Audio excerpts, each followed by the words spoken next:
Hello दोस्तों, welcome to horror vibes. आज मैं आप लोगों के लिए अपने सब्सक्राइबर की भेजी हुई कुछ घटनाएं लाया हूँ। ये सारी घटनाएं जो मैं आपको आज बताने वाला हूँ, ये हिमाचल प्रदेश की हैं। वीडियो शुरू करने से पहले मैं आपको बता दूँ कि अगर आप मेरे चैनल पर नए हैं तो हॉरर स्टोरीज़ और मिस्टीरियस स्टोरीज़ सुनने के लिए आप मेरे चैनल को सब्सक्राइब कर सकते हैं। और अगर आपके साथ भी कोई ऐसी घटना घटी हो जिसको आप चाहते हैं कि मैं अपनी आवाज़ दूँ, तो आप मेरे इंस्टाग्राम पे मुझे मैसेज भी कर सकते हैं। मैं इंस्टाग्राम का लिंक अपने डिस्क्रिप्शन बॉक्स में दे दूंगा। तो ज़्यादा टाइम न लेते हुए वीडियो को शुरू करते हैं और खो जाते हैं अंधेरों में। ये पहली घटना मुझको सचिन जी ने पुणे से भेजी है और अब आगे की घटना मैं आपको सचिन जी के नज़रिए से बताऊंगा। मेरा नाम सचिन है और मैं पुणे महाराष्ट्र का रहने वाला हूँ। इस समय मेरी उम्र 22 साल की है। ये घटना मेरे और मेरे दोस्तों के साथ 2014 में घटी थी। उस वक्त मेरी उम्र करीब 14 या 15 साल की होगी। मैं अपने दोस्तों के साथ हिमाचल प्रदेश गया हुआ था। हम 3 दोस्त थे और हमारे साथ हमारे बड़े भाई थे जो अपने दोस्तों के साथ आए हुए थे। हमारा 3 लोगों का ग्रुप था। गर्मियों की छुट्टी की वजह से हिमाचल में टूरिस्ट लोग बहुत जाते थे और रूम मिलना बहुत ही मुश्किल होता था। इसलिए हमने वहाँ जाने से पहले ही होटल में रूम की बुकिंग करा ली थी। हम जैसे ही वहाँ पहुँचे हमको हमारा रूम मिला। उस टाइम बुकिंग इतनी चल रही थी कि हमको जल्दी रूम नहीं मिल रहा था, इसलिए हमें जल्दी में जो भी होटल में रूम खाली मिला हमने उसकी बुकिंग करा ली। जब हम उस होटल में पहुँचे तो वो काफ़ी अजीब होटल था। वो होटल हिमाचल के एकदम कोने में पड़ता था। वो होटल 3 फ्लोर का था। हमारा रूम तीसरे फ्लोर पर सबसे कोने में था। हम वहाँ पर रात के करीब 8 बजे पहुँचे थे। काफ़ी ठंड थी वहाँ पर। अगले दिन हम वहाँ पहाड़ों पे घूमने गए और वहाँ पर हमको घूमते घूमते काफ़ी रात हो गई थी। हम हिमाचल के एकदम कोने और जंगल वाले रास्ते में चले गए थे। हमने वहाँ से 3 स्कूटी किराए पे ले ली थी। रात में रास्ता कुछ समझ नहीं आ रहा था। मैं और मेरा एक दोस्त एक स्कूटी पर थे, बाकी लोग हमारे आगे स्कूटी चला रहे थे। वो लोग इतनी तेज़ गाड़ी चला रहे थे कि वो लोग आगे निकल गए और मैं और रवि धीरे धीरे स्कूटी चला रहे थे। हमने देखा कि हमारे आगे से हमारे भाई लोग गायब हो गए हैं और मुझको कोई भी नहीं दिख रहा था। रात के करीब 9:30 बज रहे थे और होटल का रास्ता हमको नहीं पता था। हमने काफ़ी ढूंढने की कोशिश की लेकिन हमें सही रास्ता नहीं मिल रहा था। फिर हम एक जगह रुक गए और भैया लोगों का इंतज़ार करने लगे। हमें लग रहा था कि शायद वो लोग आके हम लोग को वहाँ से ले जाएं।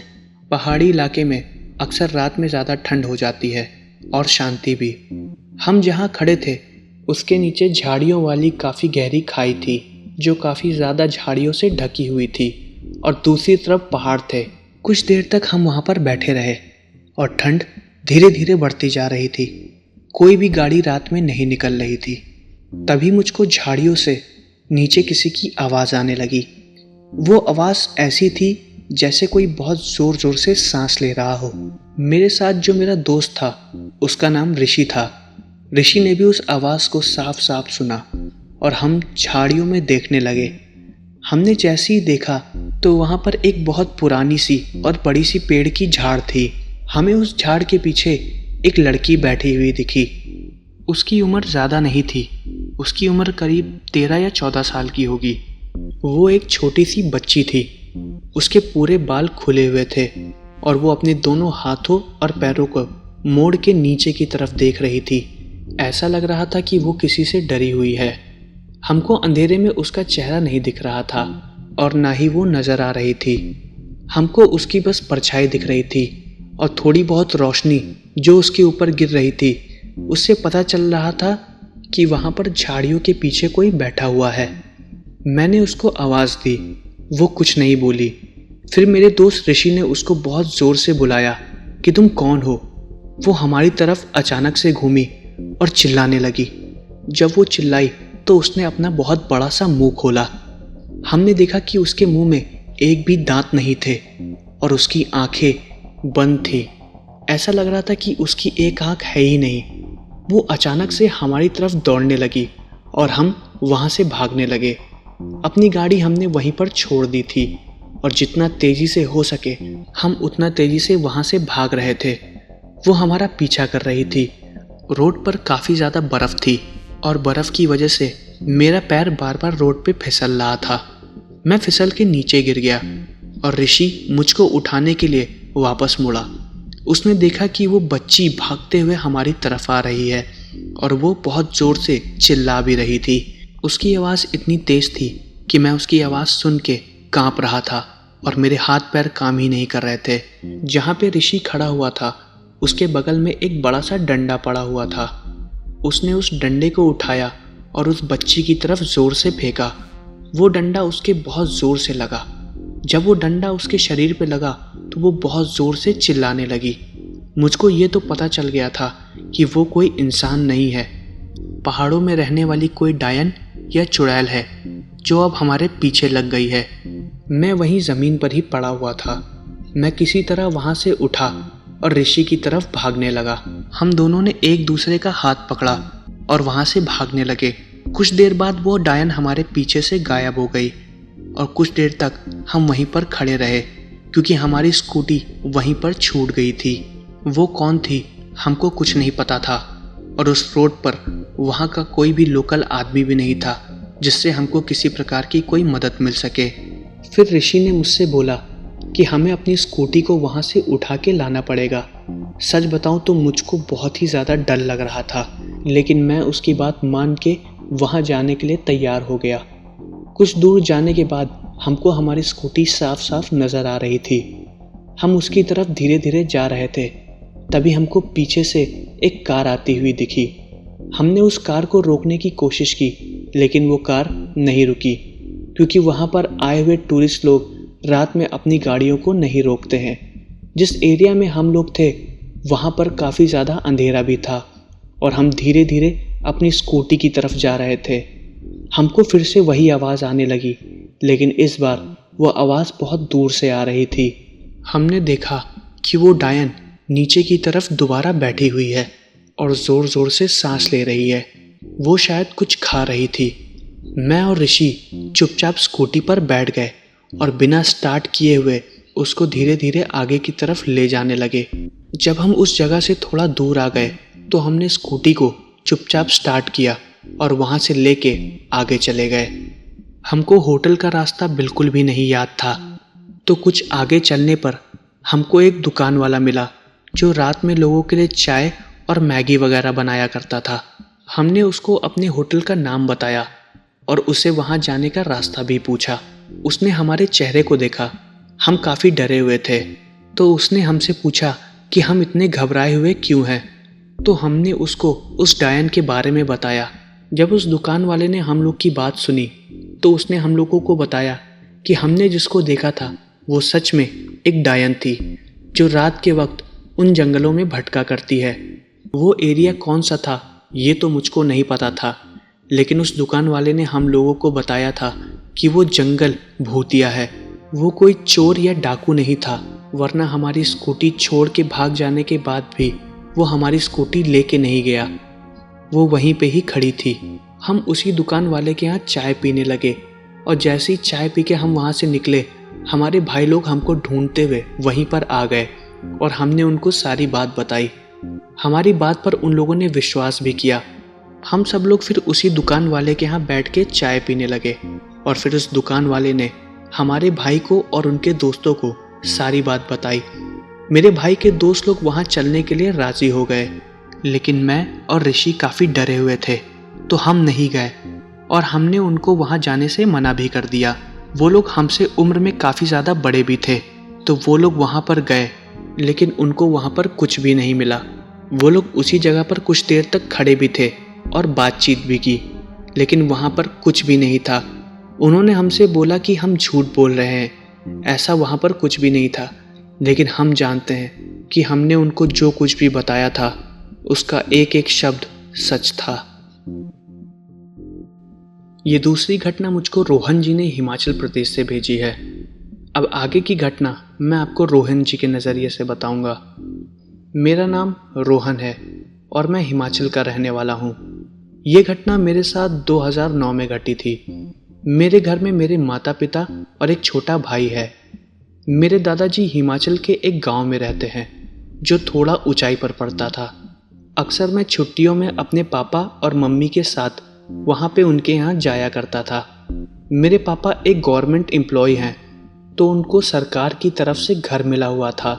हम उसी घर में रहते थे और हम छुट्टियों में अक्सर दादा दादी के पास चले जाया करते थे। 2009 की छुट्टियों में जब हम उनके यहाँ गए थे तो उनके घर के बगल वाले घर में पूजा थी। पापा, मम्मी और दादी दादा उसी बगल वाले घर में पूजा में गए हुए थे। मैं दादाजी के घर में अकेला था और मैं किचन में चाय बना रहा था। उस वक्त शाम के करीब 7 बज रहे थे और शायद ऐसा पहली बार हुआ है कि मैं दादा के घर में अकेला था। मेरा छोटा भाई भी घर पे था, लेकिन वो सो रहा था और मम्मी ने मुझे उसे देखने के लिए बोला था। उन्होंने मुझसे ये भी बोला था कि जब तक वो पूजा से लौट के ना आए, मैं अपने छोटे भाई का ख्याल रखूं। जब मैं किचन में था तो मुझको किचन के ऊपर वाले कमरे से कुछ आवाज़ आने लगी। वो आवाज़ बड़ी शांत थी, लेकिन बहुत अजीब थी। ऐसा लग रहा था कि कोई चुपचाप ऊपर चल रहा हो। मुझको लगा कि शायद मम्मी या पापा दोनों में से कोई वापस आ गया है और मुझको पता भी नहीं चला। मैं किचन में ही था और मैं किचन से ही उन लोगों को आवाज़ देने लगा। मैंने उनसे पूछा कि क्या आप लोग चाय पियेंगे? मैं आप लोगों के लिए चाय बना दूं? किसी ने भी मेरी आवाज़ का कोई भी जवाब नहीं दिया। मैंने और ज़ोर से पूछा, कोई ऊपर है क्या? क्या मैं किसी के लिए चाय बना दूं? ऊपर से कोई भी जवाब नहीं आया और चुपचाप ऐसा लग रहा था कि जैसे कोई चल रहा हो। किसी की भी आवाज़ नहीं आई। फिर मैं ऊपर वाले कमरे में देखने गया। सीढ़ियों से जब मैं ऊपर जाने लगा तो मैंने देखा कि कमरे की लाइट बंद थी और उसमें कोई भी नहीं था। वो दरवाज़ा बाहर से बंद था। मुझको ये बात बहुत अजीब लगी और मैं दोबारा नीचे किचन में आ गया। मैं अपना काम दोबारा करने लगा। करीब 5 मिनट बाद मुझको ऊपर से फिर किसी के चलने की आवाज़ आने लगी। जब वो आवाज़ दूसरी बार आई तो मैं काफ़ी डर गया था। फिर मेरी दोबारा ऊपर जाके देखने की हिम्मत नहीं हुई। मैं वहीं पर किचन में नीचे खड़ा था और वो आवाज़ लगातार आ रही थी। दादाजी का घर थोड़ा ऊंचाई पर बना हुआ था, तो मुझको लगा कि शायद हवा चलने की वजह से ऐसी कुछ आवाज़ आ रही है, क्योंकि उनका घर काफ़ी पुरानी लकड़ियों और पुराने पत्थरों से बना हुआ था। लेकिन ऐसा कुछ भी नहीं था। रात के करीब 9 बज चुके थे। मैं अपने भाई के साथ दादाजी के घर में अकेला बैठा हुआ था। कुछ देर बाद मम्मी और पापा दोनों लोग आ गए। मैंने उनको ये सारी बातें बताई, लेकिन उन्होंने मेरी बात पर विश्वास नहीं किया। काफ़ी रात हो गई थी, तो पापा ने मुझको और मेरे भाई को, हम दोनों को ऊपर जाके ऊपर के कमरे में सोने के लिए बोला और बाकी लोग नीचे के कमरों में सोने वाले थे। मैं अपने छोटे भाई के साथ वहाँ ऊपर चला गया। मैं काफ़ी डरा हुआ था, लेकिन मैंने अपने छोटे भाई से कुछ भी नहीं बोला। रात के करीब 2 बजे मेरे भाई ने मुझको जगाया। मैं काफ़ी गहरी नींद में था। मैंने उससे पूछा कि क्या हुआ। उसने मुझे डरते हुए बताया कि उसने दरवाजे के पास किसी को खड़ा हुआ देखा है। मैंने उससे पूछा कि वो कौन था, तो उसने बोला कि मुझे नहीं पता। अगर वो मुझको ये बात 1 दिन पहले बताता तो शायद मैं उसकी बात पर विश्वास नहीं करता, लेकिन मेरे साथ आज जो घटना घटी थी उसके बाद से मुझे मेरे भाई पर पूरा विश्वास था। मेरे साथ घटी इस घटना ने मुझको मेरे भाई पर विश्वास करने के लिए मजबूर कर दिया। उसने मुझे बताया कि जब वो सो रहा था तभी उसको लगा कि उसके पैर के पास कोई खड़ा होकर उसको देख रहा है। वो नींद में था। फिर उस अजीब सी परछाई ने उसको छुआ और जैसे ही उस परछाई ने उसको छुआ उसकी आंखें खुल गई और वो परछाई चुपचाप जाके दरवाजे के पास खड़ी हो गई। उसने मुझको ये भी बताया कि उसने मुझे और मम्मी को बुलाने की बहुत कोशिश की, लेकिन उसके मुंह से आवाज़ तक नहीं निकल रही थी और ना ही वो अपने शरीर को हिला पा रहा था। मैंने उठते ही लाइट जलाई, लेकिन वहाँ पर कोई भी नहीं था। मुझको ये बात पता चल गई थी कि दादाजी वाले घर में कुछ ना कुछ अजीब है, जिसके बारे में हमको बिल्कुल भी नहीं पता। हम दोनों पूरी रात नहीं सोए और ठंड की वजह से हम अपने कमरे से बाहर तक नहीं निकले। अगले दिन हम दोनों ने मम्मी को ये सारी बातें बताईं और ये भी बोला कि ऊपर वाले कमरे में कुछ तो है जो हमें नहीं पता। पापा भी वहीं पर बैठे हुए थे।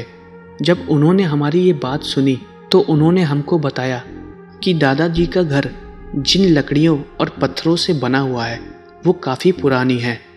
वो घर करीब 1955 का बना हुआ है। वो घर तब का बना हुआ है जब दादाजी काफ़ी छोटे थे। ये घर दादाजी के पिताजी ने बनवाया था। ये घर और इसके आसपास के घर में जो लकड़ियाँ और पत्थर इस्तेमाल हुए हैं वो दादाजी जहाँ से खरीद के लाए थे वो एक पुराना शमशान घाट था। उस पुराने शमशान घाट के टूटने की वजह से उसमें जो भी लकड़ियाँ और पत्थर मिले उस टाइम के लोग उन पत्थरों को खरीद के ले आए। उस टाइम वो शमशान घाट बंद होने वाला था। उस वक्त मुर्दों को जलाने के लिए सूखी लकड़ियाँ जल्दी नहीं मिलती थीं, तो मुर्दों को शमशान घाट के एक कमरे में रखा जाता था। जब उस शमशान घाट को तोड़ा गया तो उसमें निकले पुराने पत्थर और लकड़ियों को बेच दिया गया जो हमारे दादाजी खरीद के ले आए थे, और उनसे इस घर को बनाया गया था। मेरे पापा ने मुझको ये भी बताया कि जो घटनाएं अभी हमारे साथ घट रही हैं वो घटनाएं उनके साथ तब भी घटती थी जब वो छोटे थे। फिर हमारी छुट्टियां ख़त्म हो गईं और हम अपने पापा वाले घर में दोबारा चले गए। करीब 1 साल बाद दादाजी की मौत हो गई और फिर 2011 में मेरी दादी भी एक बीमारी की वजह से मर गई। उसके बाद उस घर में हम सिर्फ छुट्टियों में कभी कभार जाया करते थे और आज तक वो घर बंद है और हमारे अलावा उस घर में कोई भी नहीं जाता है। तो ये थी दूसरी घटना। अब मैं आपको तीसरी घटना बताने वाला हूँ। ये तीसरी घटना भी मुझको हिमाचल प्रदेश से अरविंद जी ने भेजी है। अब आगे की घटना मैं आपको अरविंद जी के नज़रिए से बताऊंगा। मेरा नाम अरविंद है और मैं हिमाचल प्रदेश का रहने वाला हूँ। ये घटना मेरे दादाजी के साथ घटी थी और वो अक्सर मुझको और मेरे दोस्तों को अपने साथ घटी इस घटना के बारे में बताया करते थे। ये घटना करीब 50 से 60 साल पुरानी है। ये घटना हमारे ही घर में घटी थी। ये घटना सन 1955 या 1960 के बीच की है।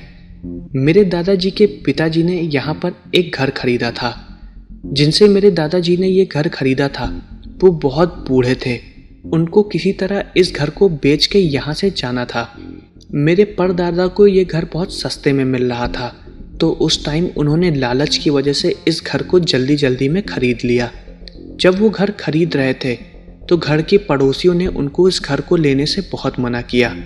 उन पड़ोसियों ने मेरे दादाजी को बताया कि ये घर भूतिया है और वो इस घर को ना ले, लेकिन उनको ये लग रहा था कि शायद अगल बगल वाले उस घर को कब्जा करना चाहते हैं, इसलिए उनको ये सब अफवाह लग रही थी और उन्होंने इनकी बात नहीं मानी। ये बात उनको नहीं पता थी, लेकिन उस घर के पुराने मालिक किसी तरह का काला जादू वगैरह करते थे। उसी घर के पुराने मालिक की बहू और बेटे थे जो मर चुके थे और वो अपने बहू और बेटे की मौत में पागल हो गए थे। वो काला जादू करके अपने बेटे और बहू से बात करने की कोशिश किया करते थे। उनके उस घर के अंदर एक बड़ा सा गड्ढा भी था जिसमें बैठ के वो अपना काला जादू किया करते थे। घर के बीच वाले कमरे में जहाँ पे उन्होंने वो बड़ा सा गड्ढा बनाया हुआ था उसके अंदर उन्होंने अपने काला जादू की सारी सामग्री डाल दी और उसको बंद कर दिया। ये सारी बातें मेरे दादाजी को बिल्कुल भी नहीं पता थी। मेरे परदादा इस घर को खरीदने के बाद अगले दिन वहाँ पे शिफ्ट हो गए। कुछ दिन तो सब कुछ सही चल रहा था, फिर अचानक से दादी की तबीयत खराब होने लगी। ऐसा लग रहा था कि दादी कुछ अजीब अजीब हरकतें कर रही हैं। वो अक्सर दादा को ये बताया करती थी कि उनको ऐसा लगता था कि उनके पीछे कोई खड़ा है और उनको हमेशा देख रहा है। कई बार तो उनको ऐसा भी लगता था कि सोते वक्त कोई उनके बगल में लेटा हुआ और उनको घूर के देख रहा है।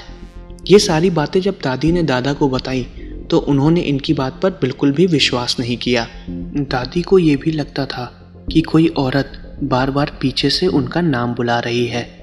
इस बात का यकीन दादाजी को तब हुआ जब वो लोग रात में सो रहे थे और दूसरे कमरे में पड़ी हुई कुछ चीज़ें अपने आप नीचे गिरने लगी। पहले तो दादाजी को लगा कि शायद कोई जानवर है जो घर के अंदर घुस गया है, लेकिन ऐसा कुछ भी नहीं था। जिस कमरे में सामान गिर रहा था वो कमरा बंद था। उस घर में मात्र 3 ही कमरे थे, तो अगर एक कमरे में थोड़ी सी भी हलचल होती थी तो बाकी सारे कमरों में पता चल जाता था। एक बार रात के करीब 7 बजे मेरे दादाजी और उनके पिताजी बाहर बैठ के आग से अपना हाथ सेक रहे थे। अचानक से अंदर से दादी के चिल्लाने की आवाज़ आई। आवाज़ सुनते ही वो लोग भाग के अंदर गए। वो लोग जैसे ही अंदर गए उन्होंने देखा कि दादी ज़मीन पे पड़ी हुई हैं और वो दरवाजे की तरफ देख रही हैं।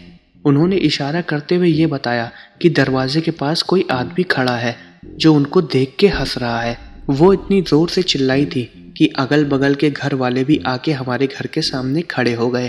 तब उनमें से एक आदमी निकल के आया और उसने दादाजी से बोला कि मैंने तो पहले ही कहा था कि ये घर भूतिया है, लेकिन आप हमारी बात पर विश्वास नहीं कर रहे थे। उनमें से एक गांव वाले ने एक पुजारी को बुलाया।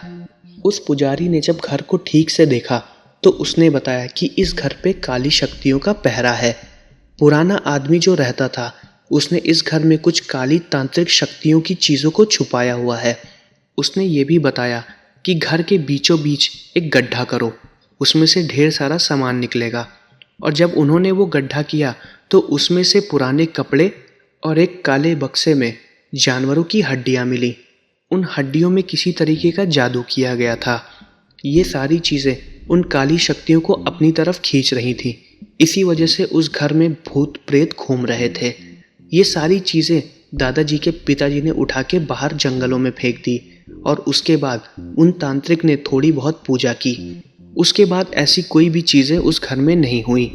मेरे दादाजी के पिताजी उस आदमी को ढूंढने भी गए जिन्होंने उनको इस घर को बेचा था, लेकिन वो आदमी अब भाग चुका था। उसका कोई भी पता नहीं था। उस दिन के बाद से फिर घर में किसी भी तरह की कोई भी अजीब घटनाएं नहीं घटी। तो दोस्तों, ये थी 3 घटनाएं जो मेरे सब्सक्राइबर ने हिमाचल प्रदेश से भेजी हैं। अगर आपको वीडियो अच्छी लगी है तो प्लीज़ वीडियो को लाइक करिए और कमेंट करके बताइए कि आपको वीडियो कैसी लगी। और आप मुझे कमेंट करके ये भी बता सकते हैं कि मैं अगली वीडियो किस पे बनाऊं। तो मिलते हैं अगली वीडियो में, तब तक के लिए अलविदा।